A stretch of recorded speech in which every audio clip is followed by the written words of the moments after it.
Hi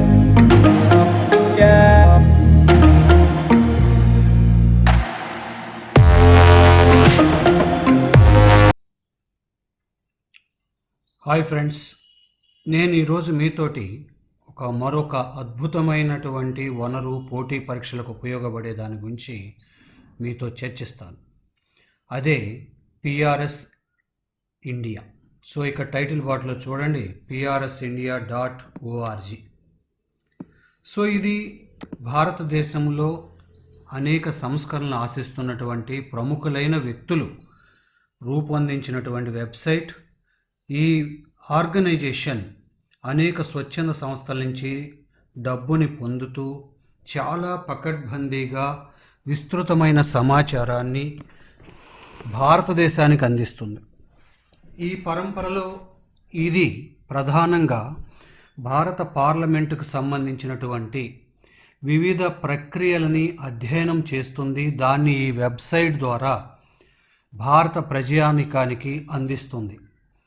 పనిలో పనిగా మనం ఈ వెబ్సైట్ను ఉపయోగించుకున్నట్లయితే అటు రాజ్యాంగ అంశాలతో పాటు పార్లమెంటరీ ప్రక్రియ మరియు ఆర్థిక అంశాలు పుష్కలంగా మనకు అర్థమవుతాయి. ఈ సైట్ని నేను గత కొద్ది సంవత్సరాలుగా ఫాలో అవుతున్నాను. మరే ఇతర సైట్లో లేని విధంగా ఈ సైట్లో అప్డేషన్ అనేది అద్భుతంగా ఉంటుంది.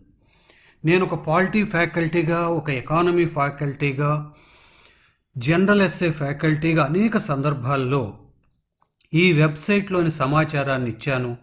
చాలామంది విద్యార్థులు దీన్ని వినియోగించుకుని తమ పరీక్షల్లో ఉత్తీర్ణులయ్యారు, మంచి ర్యాంకులు సాధించారు.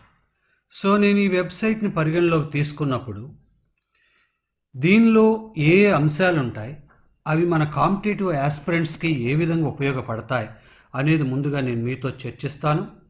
అయితే ఇప్పుడు ఈ వెబ్సైట్ని చూస్తే ఇక్కడ అంతా ఇంగ్లీష్ మీడియంలో ఉంది. మరి తెలుగు మీడియంలో ప్రిపేర్ అయ్యే మిత్రులు చాలామంది ఉన్నారు కదా, వాళ్ళేమీ నిరాశకు గురవ్వాల్సిన అవసరం లేదు. ఎందుకు లేదు అంటే నేను ఇప్పుడు ఒక టెక్నిక్ చూపిస్తాను. దీని ద్వారా మీరు ఏ వెబ్సైట్లు అయితే ఈ టెక్నిక్ అనుకూలంగా రూపొందించబడ్డాయో ఆ వెబ్సైట్లు మీకు తెలుగు మీడియంలో వస్తాయి. ఇప్పుడు ఇక్కడ నేను కర్సర్ మూవ్ చేస్తున్నాను. ఇక్కడ 3 నిలువు చుక్కలు ఉన్నాయి, అబ్జర్వ్ చేయండి. ఈ 3 నిలువు చుక్కల మీద క్లిక్ చేశాను. చేసిన తర్వాత ఇక్కడ సెట్టింగ్స్ అని ఉంది, అబ్జర్వ్ చేయండి. ఈ సెట్టింగ్స్ మీద క్లిక్ చేశాను. క్లిక్ చేసినప్పుడు ఇలా మొత్తం స్క్రీన్ కనపడుతూ ఉంది. వీటిలో అడ్వాన్స్డ్ అనే దాని మీద క్లిక్ చేయండి. ఇక్కడ లాంగ్వేజెస్ అని మీకు కనపడుతుంది. ఈ లాంగ్వేజెస్ మీద క్లిక్ చేసినప్పుడు ఇక్కడ మీకు ఈ లాంగ్వేజెస్ ఇంగ్లీష్ అని ఉంది. నేను ఇక్కడ దీన్ని డ్రాప్ డౌన్ని మరలా క్లిక్ చేస్తున్నాను. ఇలా చేసినప్పుడు మీరు చూడండి, this language is used to display the Google chrome user interface. అంటే గూగుల్ క్రోమ్లో యూజర్ చూసే స్క్రీన్ మీద ఇంగ్లీష్ కనపడుతుంది. నేను దాన్ని తెలుగులోకి మార్చుకుంటాను. అలాగే this language is used when translating the pages. So ఇక్కడ నేను తెలుగు అనే దాన్ని సెట్ చేసుకున్నాను. ఈ పేజెస్ అన్నీ నాకు తెలుగులో కావాలి అంటే తెలుగులో వస్తాయి. సో ఇప్పుడు ఇక్కడ నేను దానికోసం మీకు తెలుగు అనేది మీరు సెట్ చేసుకోవాలి.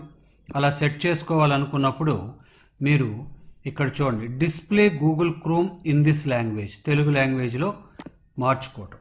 సో దీంతో ఇప్పుడు ఇక నేను కావాలనుకున్నప్పుడల్లా తెలుగులో కూడా చూడగలుగుతాను. ఇప్పుడు నేను మీకు చూపిస్తాను. ఇందాక మనం హోమ్ పేజ్కి వెళ్ళాం కదా, ఇది హోమ్ పేజ్. ఈ సైట్ పేరు చెప్పాను, పిఆర్ఎస్ ఇండియా. దీన్ని వాడుకోండి, కాంపిటీషన్స్లో మీరు అద్భుతమైనటువంటి నాలెడ్జ్ పొందగలుగుతారు. దాని మీద నేను రైట్ క్లిక్ చేస్తాను.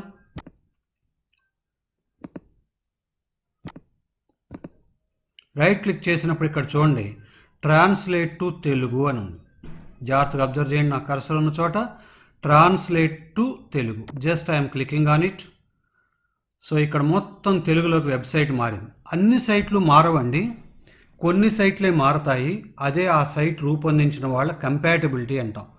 ఆ ఒక టూల్ ఆ సైట్ వాళ్ళు వాడితే ఇట్లాంటి అవకాశం కనపడుతుంది. సరే, మన అదృష్టం కొద్దీ పిఆర్ఎస్ ఇండియా వాళ్ళు ఆ టూల్ను వాడారు. దానివల్ల పర్ఫెక్ట్గా మనకి ఇక్కడ కనపడుతున్నాయి. సో ఇందాక చెప్పాను కదా నేను, ఇప్పుడు ఇక్కడ చూద్దాం.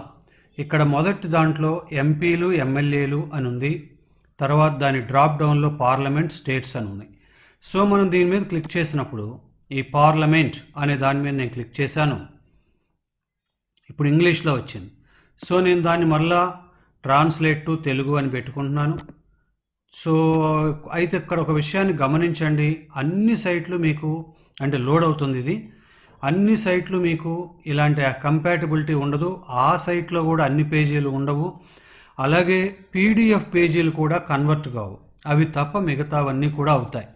సో ఇక్కడ ఇంకా రన్ అవుతుందండి, అందుకనే మనకి ఇది ట్రాన్స్లేట్ తెలుగు అవ్వలేదు. సో దాదాపుగా 500-700 మంది పైగా ఉన్నటువంటి ఎంపీల యొక్క డేటా ఉంటుంది. సో సరే, ఎనీవే దాన్ని పక్కన పెట్టేద్దాం కొంచెంసేపు. తర్వాత ఈ పార్లమెంట్ అనే దాంట్లోకి వెళ్దాము. దాంట్లో session track, discussion track, discussion papers, parliament diary, parliament కమిటీలు. మళ్ళీ ఇది కూడా మీరు తెలుగులో చూడాలంటే ఇందాక నేను చెప్పినట్టుగా just click on right click చేసి దాంట్లో ట్రాన్స్లేట్ టు తెలుగు అని పెట్టుకుంటే మీకు మొత్తం సమాచారం తెలుగులోకి వచ్చేస్తుంది. ఇలా వస్తుందండి. ఓకే, నా ఇక్కడ చూడండి, ఇందాక ఇంగ్లీష్లో చూసిందే సెషన్ ట్రాక్, డిస్కషన్ పేపర్స్, చర్చాపత్రాలు, పార్లమెంట్ డైరీ, పార్లమెంట్ కమిటీలు. మీ అందరికీ తెలుసు రాజ్యాంగంలో పాలిటీ పార్ట్లో ప్రతిసారి 1 లేదా 2 పార్లమెంట్ కమిటీల మీద బిట్లు వస్తాయి.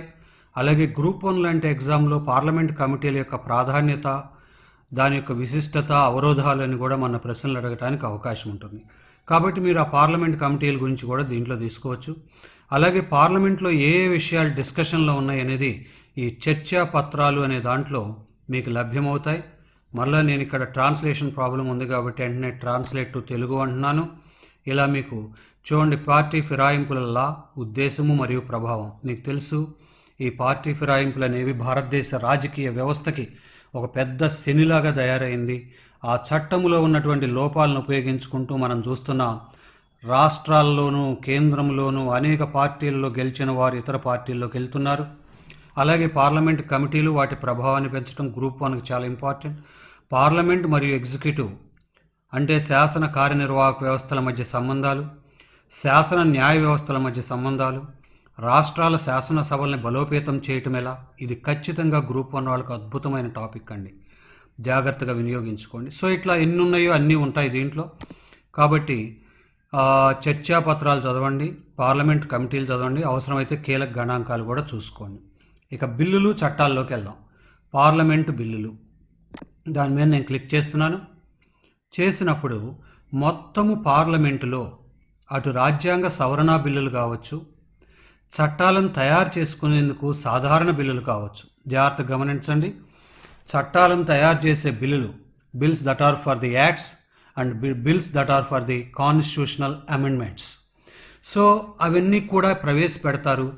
వాటి యొక్క పరిస్థితి ఏమిటి అనేది ఇక్కడ చూడండి ఎంత క్లియర్గా ఉందో. ఈ రైట్ బాక్స్లో మీరు అబ్జర్వ్ చేస్తే ఆర్డినెన్స్ ఇన్ ఫోర్స్ అంటే మీకు తెలుసు, ఆర్డినెన్స్ అనే దాని గురించి మీరు చదువుతారు పాలిటీలో. సో రాష్ట్రపతి గారు సంతకం చేసినటువంటి కార్యనిర్వాహక ఉత్తర్వు, it's an executive order.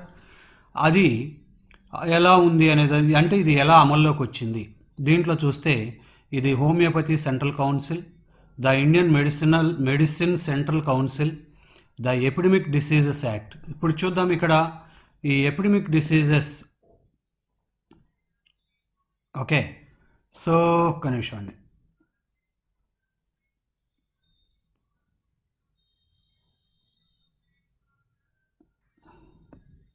Right, ఇప్పుడు నేను దీని మీద రైట్ క్లిక్ చేస్తున్నాను తెలుగు మీడియం అభ్యర్థులను అర్థం చేసుకోవడానికి.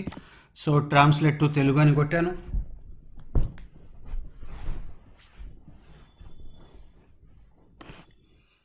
This page could not be translated అని ఉంది, అవుతుందండి. ట్రై అగైన్ మీద మరలా కొట్టాను.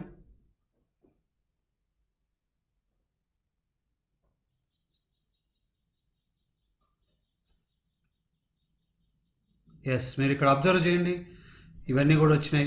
ఇందులో నేను ఒక దాని గురించి ప్రస్తావించదలిచాను, అదే ఈ ఎపిడమిక్ డిసీజెస్ సవరణ ఆర్డినెన్స్.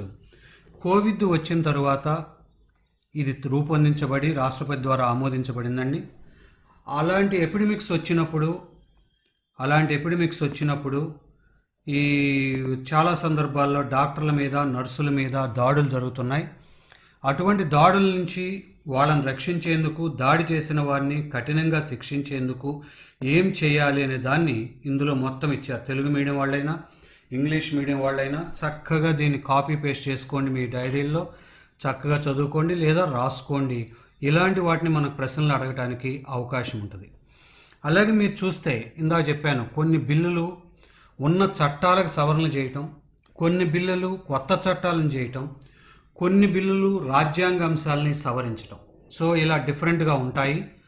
అయితే ఇక్కడ ఈ బిల్లులన్నింటినీ కూడా మన సౌలభ్యం కోసం, అంటే వ్యూవర్స్ సౌలభ్యం కోసం వీరు చాలా చక్కగా క్లాసిఫై చేశారు. అవే చూస్తే ఇక్కడ లెఫ్ట్ హ్యాండ్ సైడ్ చూడండి, agriculture and rural development, finance, industry and labour, governance and strategic affairs, health, education and social welfare, infrastructure and environmental. So ఈ బిల్స్ అన్ని రకాలుగా మనకి క్లాసిఫై చేశారు. సో వాటిట్లో ఇప్పుడు ఫర్ ఎగ్జాంపుల్ ఇందాక చూసింది మనం చూస్తే ఈ హెల్త్ కింద వస్తుంది. అలాగే ఇంకా కొన్ని బిల్స్ని మనం పరిశీలిద్దాం. సెక్టార్ వైజ్ చూస్తే ఇక్కడ కొట్టాను లెఫ్ట్ సైడ్న అగ్రికల్చర్, రూరల్ డెవలప్మెంట్ అనే దాని మీద కొట్టినప్పుడు the pesticide management act bill. ఇక్కడ మీకు ఒక లాభం ఏంటి అంటే మిత్రులారా, అది ఏ స్టేజ్లో ఉందనేది పక్కనే ఈ దీర్ఘచతురస్రాకార బాక్సులు ఇస్తున్నారు. పెండింగ్ అంటే ఎక్కడో ఆమోదం అవ్వలేదన్నమాట. డ్రాఫ్ట్ అంటే ఫస్ట్ లెవెల్లో ఉంది. ఇలా డిఫరెంట్గా ఉన్నాయి. ముఖ్యంగా మీలో ఎవరైతే గ్రూప్ 1 మెయిన్స్లో గవర్నెన్స్ అండ్ స్ట్రాటజిక్ అఫైర్స్, పాలన మరియు వ్యూహాత్మక వ్యవహారాల గురించి రాయదలుచుకున్నారో వాళ్ళు ఈ సైడ్లో ఉన్న గవర్నెన్స్ అండ్ స్ట్రాటజిక్ అఫైర్స్ మీద క్లిక్ చేయండి. మళ్ళా తెలుగులో కావాలంటే తెలుగులోకి మార్చుకోండి, ట్రాన్స్లేట్ అయిద్దండి, కొంచెం టైం పడుతుంది. ఇలా లేటెస్ట్గా మంత్రుల జీతాలు మరియు భత్యాలు, అలాగే పార్లమెంట్ సభ్యుల జీతాలు మరియు భత్యాలు ఎవరు చేసినా ఇట్లా సమాచారం తీసుకోవాల్సిందేనండి. సో ఇందులో కీలకమైన చూడండి, ఇక్కడ పౌరసత్వ సవరణ bill 2019, citizen amendment act 2019 passed అని ఉంది. చూడండి ఇక్కడ పాస్డ్ అని ఉంది, అంటే ఇది ఆమోదించబడింది. ఇది ఆమోదించబడి ఒక చట్టంగా కూడా మారింది. ఇక్కడ నేను మీతో తెలియజేస్తుంది ఏంటి అంటే, ఈ విధంగా చట్టాలుగా రూపొందించబడ్డాయి.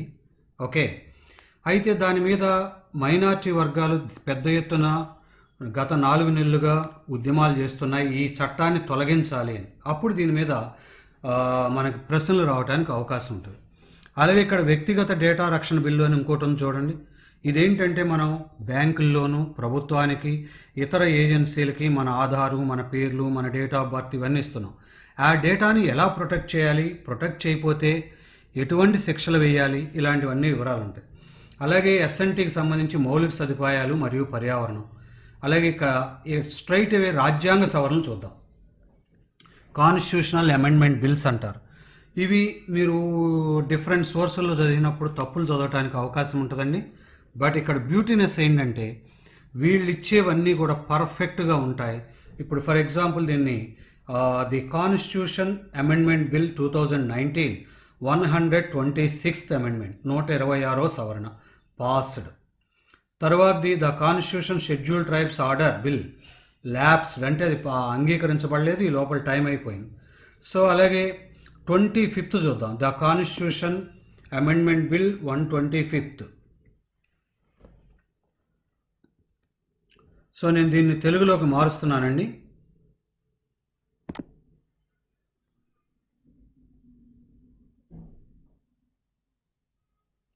సో ఇట్లా రాజ్యాంగం 125వ సవరణ బిల్లు 2019, దానికి సంబంధించిన పూర్తి సమాచారం ఇలా ఉంటుందండి.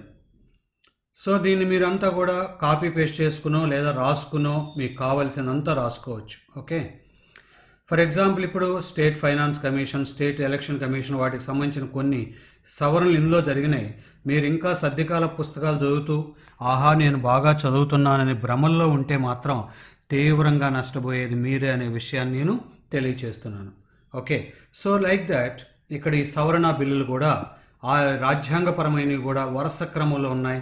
సో మీకు ఇక్కడ ఎప్పుడు కూడా రాజ్యాంగ సవరణ బిల్లులు ఎన్నోవిది అనేది మనకు ప్రశ్నలు వస్తాయి, కానీ రాజ్యాంగ సవరణలు ఎన్ని అని కానీ రాజ్యాంగ సవరణ బిల్లు ఎన్ని అని కానీ మనం అడగలేరు. ఎందుకు అంటే కొన్ని ల్యాబ్స్ అయి ఉంటాయి. ఫర్ ఎగ్జాంపుల్ ఇక్కడ ల్యాబ్స్ అయి ఉంది. ఆ ల్యాబ్స్ అయి ఉన్న వాటికి కౌంట్ ఉండదు. అందువల్ల మీకు ఎప్పుడు కూడా ఎన్నో నెంబర్ది దేనికి సంబంధించిందని ప్రశ్న కానీ, టోటల్గా రాజ్యాంగ సవరణ ప్రయత్నాలు ఎన్నని కానీ, లేదా 123వ రాజ్యాంగ సవరణ బిల్లు దేనికి సంబంధించిందని కానీ, లేదా 125వ బిల్లులో ఉన్న అంశం ఏంటని కానీ ఇలాంటి ప్రశ్నలు వస్తాయి. ఇలాంటి టెక్నికల్ తెలుసుకోండి. అనవసరంగా రాజ్యాంగ సవరణలు ఎన్ని అని బట్టి పడితే మీరు కాంపిటేటివ్ పరీక్షకి సరైన రీతిలో తయారవ్వలేదనేది ఎగ్జామినర్ భావిస్తాడు. అలాగే తర్వాత చూస్తే బడ్జెట్లు. దీంట్లో కేంద్ర బడ్జెట్, రాష్ట్ర బడ్జెట్లు. నేను సమయం దృష్ట్యా అవన్నీ మీకు ఎక్స్ప్లెయిన్ చేయను, మీరు చదువుకోండి. ఇన్ డీటెయిల్డ్ క్లాసులు కావాలంటే ఆన్లైన్ క్లాసులు లేదా ఆఫ్లైన్ క్లాసులో మీరు మీ ఇష్టం వచ్చినట్టు చేసుకోవచ్చు. నా బాధ్యత పెద్ద పెద్ద ఫ్యాకల్టీలు సైతం ఎక్కడి నుంచి సమాచారం తీసుకుంటున్నారు అనేది మీకు తెలియచేయటమే. సో ఇది రహస్యం కాదని మీకు ఎప్పుడో చెప్పాను. ఇలా తెలుగు ఇంగ్లీష్లో మనకి ఏం కావాలంటే అటువైపు మార్చుకుని అంతా చూడొచ్చు.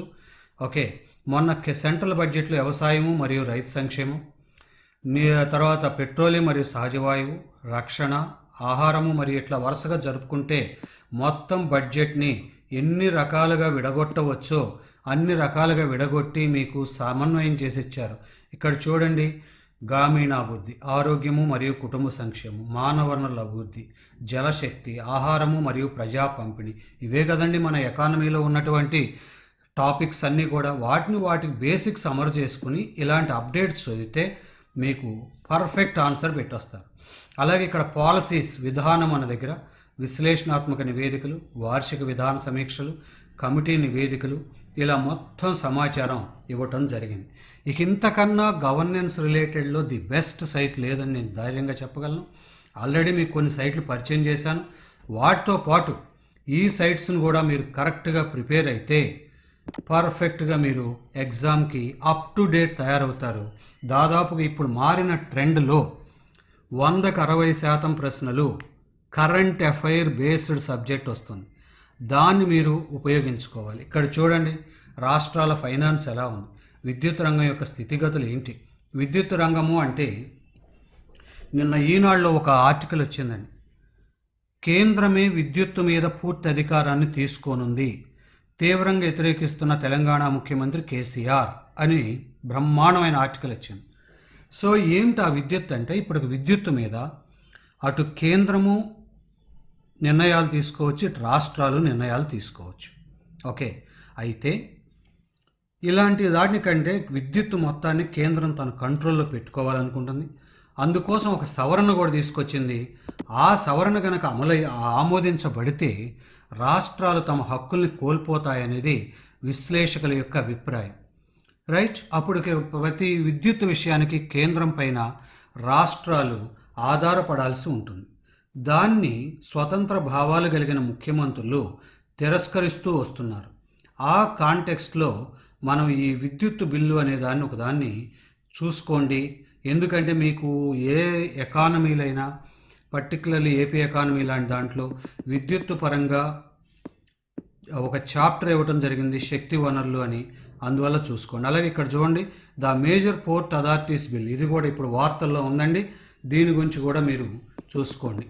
ఓకే, ఇంకా నేను చూపిస్తే ఇదిగోండి, డ్రాఫ్ట్ ఎలక్ట్రిసిటీ అమెండ్ బిల్ 2020. దీని మీదే ఇది సమాఖ్య విధానానికి అవరోధము అని, it's against to the federal system అని చెప్పి చాలామంది మేధావులు అంటున్నారు. సో ఈ డ్రాఫ్ట్ ఎలక్ట్రిసిటీ అమెండ్ బిల్ ముసాయిదా విద్యుత్ సవరణ బిల్లు అని ఏదైతే ఉందో ఇది రాష్ట్రాల హక్కుల్ని అరించి వేస్తుంది అని రాష్ట్రాలు అభిప్రాయపడుతున్నాయి. సో టెక్స్ట్ ఇవన్నీ కూడా మీరు ఈ సైట్లోకి వెళ్ళి page to page spend 10 days time on this. You will get science and technology commandment, అనేక రంగాల్లో గవర్నెన్స్ మీద కమాండ్ వస్తుంది, పార్లమెంట్ బిల్లులు చట్టాల మీద కమాండ్ వస్తుంది, ఆర్థిక వ్యవస్థ మీద కమాండ్ వస్తుంది. ఇంకా దేని మీద కావాలి ఒక సైట్ ద్వారా. సో అలాంటి బ్యూటిఫుల్ సైట్ అండి ఇది. దీన్ని మీరు ఉపయోగించుకోండి. ఖచ్చితంగా మీకు సబ్జెక్ట్ కమాండ్ అద్భుతంగా పెరుగుతుందని నేను విశ్వసిస్తున్నాను. సో ఈ వెబ్సైట్ని చక్కగా ఇంగ్లీష్ తెలుగులో మార్చుకుంటూ మీకు కావలసిన రీతిలో అన్వయించుకోండి. You are going to get excellent command over the subject. So my dear friends, మీ అందరికీ విషెస్ తెలియజేస్తున్నాను. దీన్ని బాగా వినియోగించుకోండి. All the best.